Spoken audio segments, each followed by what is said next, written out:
Family, क्या हाल चाल है। उम्मीद करती हूँ आप सब खैरियत से होंगे और मैं भी बिल्कुल ठीक हूँ। तो मैं बहुत अफसोस के साथ कह रही हूँ कि आजकल तो स्कूल बंद है, लेकिन हमें होमवर्क मिलते हैं। उसमें मुझे होमवर्क मिल रहा है कि पाकिस्तान पर एक पैराग्राफ का मजमून लिखे।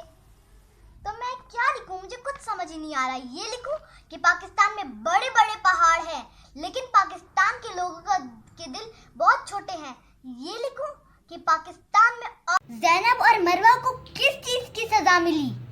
मैं ये लिखूं कि पाकिस्तान में इन छोटे छोटे बच्चों की इज्जत महफूज नहीं, औरतों की इज्जत महफूज नहीं। फिर ये लिखूं कि पाकिस्तान में हमारे हुक्मरान अपने कुर्सियों के लिए लड़ते हैं।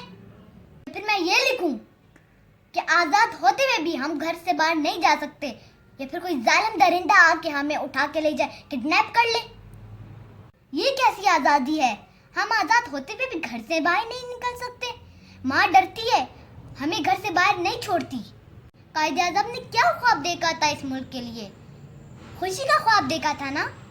तो ये हमारे मुल्क में क्या हो रहा है? पाकिस्तान का क्या मतलब है?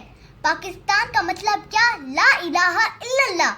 लेकिन हम मुसलमान होते हुए भी मुसलमान नहीं रह सके। प्यारी ज़ैनब और मरवा का क्या हुआ? क्या वो भी पाकिस्तान में नहीं रहते थे? वो भी तो पाकिस्तान में ही रहते थे। अब आप मुझे बताएं कि मैं पाकिस्तान के बारे में क्या लिखूं? जहां कोई इंसान आजादी से सांस नहीं ले सकता, ये लिखूं? हमारा अल्लाह ही हाफिज है, और डरे उस दिन से जिस दिन अल्लाह ताला हमारा हिसाब किताब लेगा। वो बहुत ही सख्त दिन होगा। अब आप सब इस टॉपिक का कोई हल निकालें। अल्लाह हाफिज।